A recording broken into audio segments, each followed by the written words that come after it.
मेला से सबसे पैघ फायदा ई छै जे मने किसान सब देख लै छै जे नया की भऽ रहल छै। जेना हमरे स्टॉल पर बहुत रास चीज छै जे हाईली प्रोटीन वाला छै। जेना अपना सब ओतऽ न्यूट्रिशन के अभाव में सबसे पैघ रहै छै प्रोटीन, और दोसर रहै छै जे नया एकटा ट्रेंड आबि गेलैए वेगन कंसेप्ट, जे मतलब शाकाहारी छी दूधो नहीं पी। नमस्कार, हम स्नेहा झा और अपने सब देख रहल छी मिथिला मिरर। संदीप यूनिवर्सिटी में जे 3 दिवसीय कार्यक्रम भ रहल है, जैठाम काल्हि जॉब मेला, काल्हि रोजगार मेला छलै और आइ किसान मेला छै। और अलग अलग किसान सब जे छै से एतऽ आयल छथि जे कृषि के काज करैत छथि। और बहुत नीक बात छै जे हमर सबके मिथिला में एखन मशरूम के खेती, मखान के खेती, एहि सब में बहुत बेसी लाभो भऽ रहल छै। और जे कृषक सब छथि ओ एहिसँ खुशो नजर आबि रहल छथि, कियाकि जखने प्रॉफिट हेतै तऽ किसान के ओ चीज करब में मोन लगतनि। किशोर जी हमरा सब संगे छथि, हुनका से बात करब और जनबाक कोशिश करब जे एहि तरहक जे मेला सब लागि रहल छै या संदीप यूनिवर्सिटी एकर आयोजन केलकै तऽ एहिसँ की लाभ भेटै छै। मने मने मेला से सबसे पैघ फायदा ई छै जे मने किसान सब देख लै छै जे नया की भऽ रहल छै। जेना हमरे स्टॉल पर बहुत रास चीज छै जे हाईली प्रोटीन वाला छै।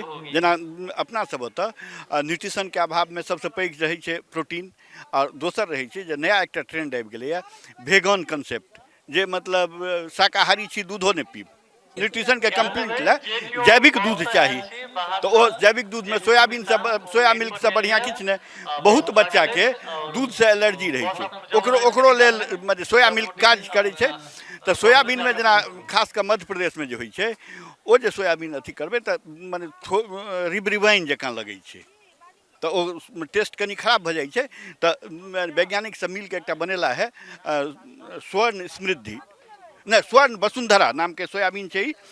एहिमे रिबरिवापन नहीं छै, और एकर फली के सब्जी जकाँ जेना अपना सब रहरिया सीम के सब्जी बनबै छी तेना सब्जियो बना सकै छी। और जखन तैयार भऽ गेल, सुखा गेल, तखन एहिसँ अहाँ दूध पनीर सब चीज बना सकै छी, दरड़ि कऽ दालि जकाँ खा सकै छी।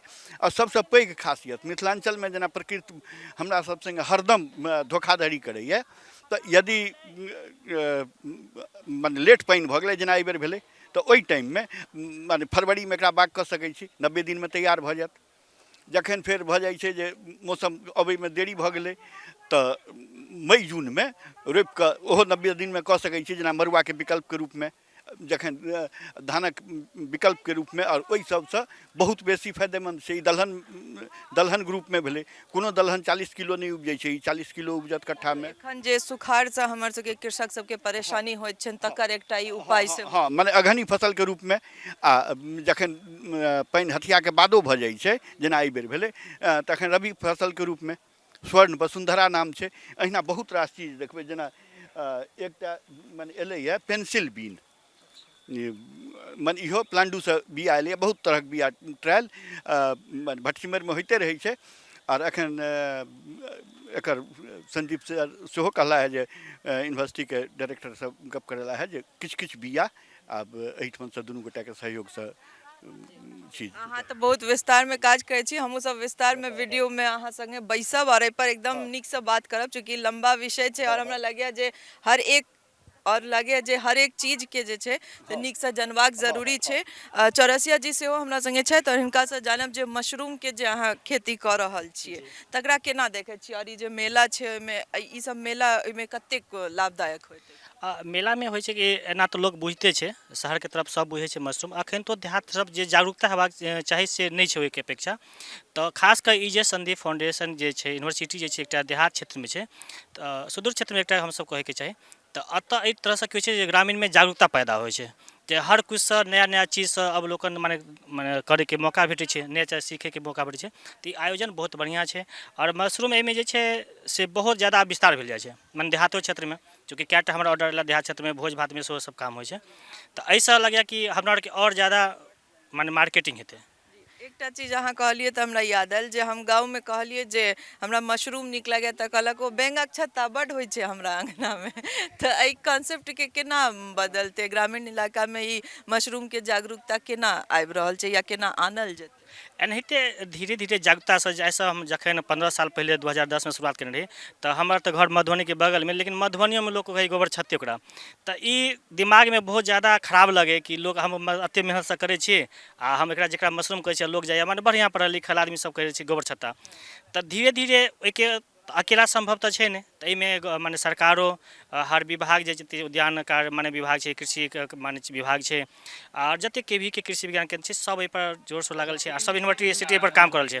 सबसँ छै जे एहिमे पार्ट टाइममे सेहो काम कयल जा सकैए, आ एहिमे खेतके आवश्यकता छै नहि, तऽ एतऽ घरके आवश्यकता छै, तऽ एकटा जे महिला सबके आधा घंटा 1 घंटा जे टाइम भेटै छै ओहोमे उत्पादन कऽ कऽ आ धीरे धीरे लगे 2-4 सालमे जतेक भेलै तऽ आब खाइ नहि खाइ लेकिन लोक बुझै छै जे मने मशरूम छै आओर ई एहिमे फायदेमन्द होइ छै, तऽ लगे 2-4 सालमे जेहो कमी बेसी छै ओ दूर भऽ जेतै। आगू जे कृषक सब ई करऽ चाहै छथि मशरूम के व्यापार, हुनका सब लेल की कहऽ चाहब? आ व्यापार आब पहिले जकाँ दिक्कत नहीं रहलै। आब तऽ जतेक मने ट्रक उत्पादन होइ छै तऽ ट्रको चलि जाइ छै, टनमे उत्पादन होइ छै, मने जतेक छोटसँ छोट पैघसँ पैघ। आओर कतेक के तऽ मधुबनीमे हम मार्केटिंग देलियै ने तऽ बहुत बढ़िआँ छै। आओर एहिमे जे आबथि जिनका अगर लगै छै जे हम नहीं कुछ कऽ सकै छी तऽ एहिमे आब बहुत ज़्यादा पूँजी नहीं लगै छै, जतनी पूँजी छै ओतनीसँ शुरुआत करै आओर आगाँ आबै, बढ़िआँ विकल्प छै एकटा। माफ करब, हम बेंगक छत्ता कहा गेल ओ गोबरक छत्ता होइ छै, और यह हमरा सुनऽ लए भेटल छलै जे गोबरक छत्ता नीक लागैए।